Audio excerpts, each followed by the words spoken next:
Hey, shalom. Sister Kate here. Got my mic on because it's a windy day. And this is going to be a history lesson video.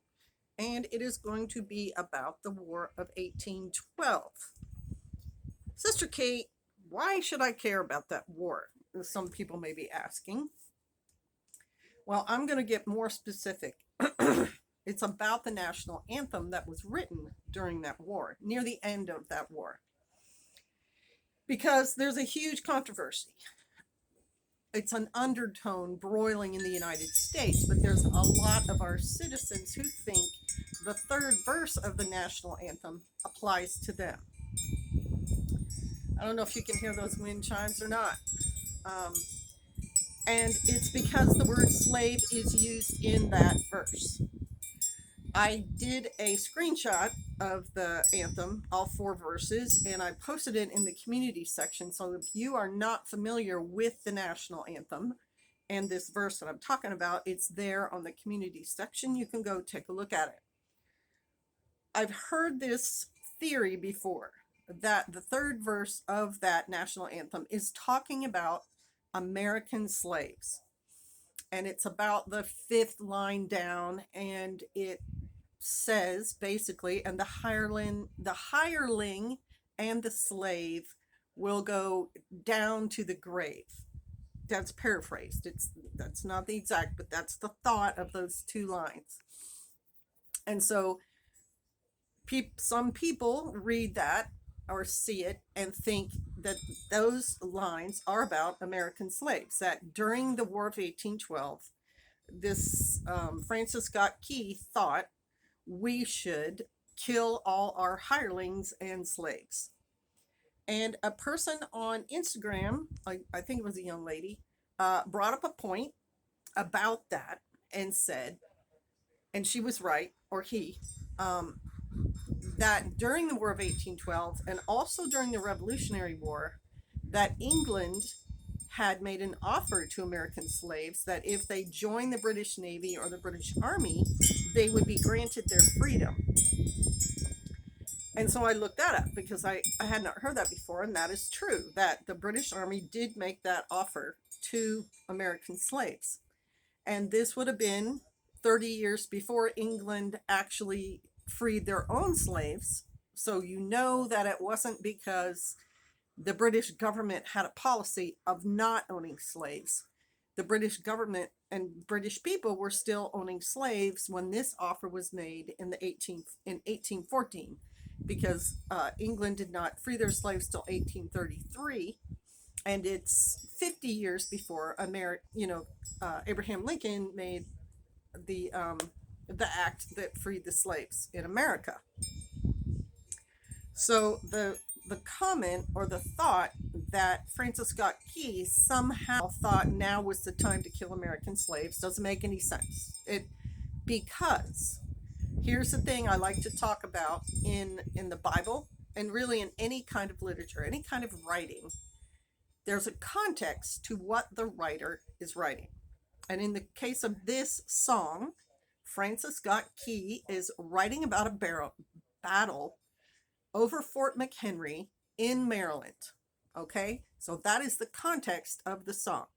And in it, in the first 2 paragraphs, he introduces the thought of there is a battle going on and he's worried about it. And then he sees in the twilight's last gleaming and whatever, he sees our flag is still flying over the fort. So in his mind, that battle has been won by the American forces. And then in the 3rd verse, he starts out with a sentence talking about a band of people who said they were going to destroy our country. Okay, our country would be no more. That's in the first couple of lines of verse 3. So who do you think that band of people was that he was talking about, who wanted our country, America, to be no more? That the American Navy and Army was fighting against in this battle. It was not American slaves, not in any way, shape, or form. Even if they had, agreed with England that they were going to join their military or whatever and be granted freedom, and 800 of them took that offer. So they could have been involved. But the main party that we are fighting in this song and in history was the country of England. 1812, the war starts, and a big political part of the war starting was the British Navy and Army press ganging, stealing American citizens from our coast and making them be in their Army and Navy. And England was not just doing that to Americans at the time, England was doing that to pretty much anybody around the world where their ships would be in port or along the coast or whatever. They were at war with Napoleon right before this war. And so, absolutely, they were doing that to French citizens, merchant ships. This is right after the whole pirate era where different captains of ships were given a letter from their government saying you can go raid other countries' ships. That's where a lot of piracy happened. And so, as a country, America is only what, about 30, 40 years old, because we just fought the revolution against England. And so, England is flexing its muscles internationally and making our government angry. And then they invaded. And I don't know if people knew this or not, but England invaded us. They actually had a navy in the Chesapeake Bay, and their troops stormed Washington, D.C., and trashed the presidential palace, as it was called at the time, burned down the Senate building, set a lot of Washington, D.C. on fire. And this was you got to understand warfare to see how all this comes about. The burning of Washington was to break the will of the American people, to cause the public to say, wow, they're winning, we should just give up, let's quit. And Washington was saved because a huge thunderstorm came in, put the fires out, and drove the British Navy out of Chesapeake Bay. I'm pretty sure it was a huge hurricane and tornado combination in the Chesapeake Bay in Washington, D.C. that caused the British to leave. So they go to Maryland, they go to Baltimore, which is also a port, and they attack Fort McHenry. And this is, the war's been going on for 2 years, so they're really pushing, Britain is really pushing to have these victories so they can say, hey, we vanquished, we beat the Americans, and now America is an English colony again. So this song, that's what Francis Scott Key is addressing in these verses. So when he gets to verse 3 and he talks about a band of people boasting about winning, that our country would be no more, it is them, it's the British Navy. Now, perhaps the slaves that left and joined the British Navy are involved in that, but they are certainly not the majority of that Army and Navy. And it's a very derogatory thing for this songwriter to talk about the Army and the Navy as hirelings and slaves. He's not even addressing, he doesn't even say they're soldiers, they're sailors. He's making it completely like the British Navy and Army are just hirelings and slaves. There are people that have been press ganged and whatever, and I'm not impressed with them. And these band of soldiers and so on also boasted that if they captured President Madison and his wife, they were going to parade his wife. Her name was Dolly Madison. She was very much a social hostess and everything. They were going to parade her through the streets of London. That's another boast that the British military made. So the obvious context of the song is against the British military.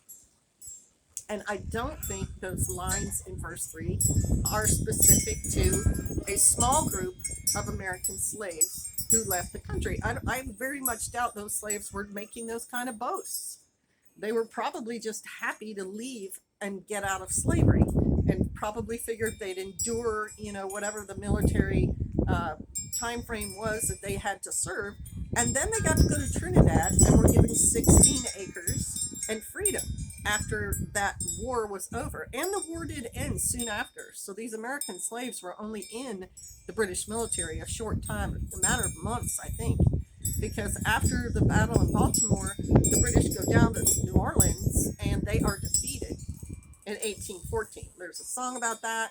The pirates Lafitte were involved. Their cannons helped fight the British off in that battle for New Orleans, and then the war is over. So um, I really don't think our national anthem is talking about a band of people who are our own slaves. I very much doubt that even Francis Scott Key would have had anything to do with that band of people when they left. I am sure, since he's on a ship off the coast watching our military fight their military, he is talking about the British military. It just makes the most sense. And that's why context of things is very important. You there are phrases you can just take and say, a bird in the hand is better than two in the bush. Yes, that phrase is complete in and of itself, but not every phrase ever written can be taken like that and stand alone. Many, many, many words were put together because it's a complete thought. So that is my opinion on the national anthem, and also my overview of the War of 1812, which I think I've talked about in videos before, but it was just really something that came up lately. All right, well, thank you all for watching. I will let you know one more time that my book, it's called Homestead Hints, is coming out March 13th and will be available on Amazon and Barnes & Noble. And my publisher's website, DeBarring Publishing, is taking pre-orders, and the book costs $10. So, and it's not a big one. It's not a big tome like the Encyclopedia of Country Living. It's a short, it's a booklet to kind of condense my thoughts on the best way to go about homesteading. And it's to be helpful to anyone who's interested or already involved in it. All right, y'all. Thank you so much. Crew members, hang in there. Things are happening. Doing the things too, right? All right. Bless you. Shalom.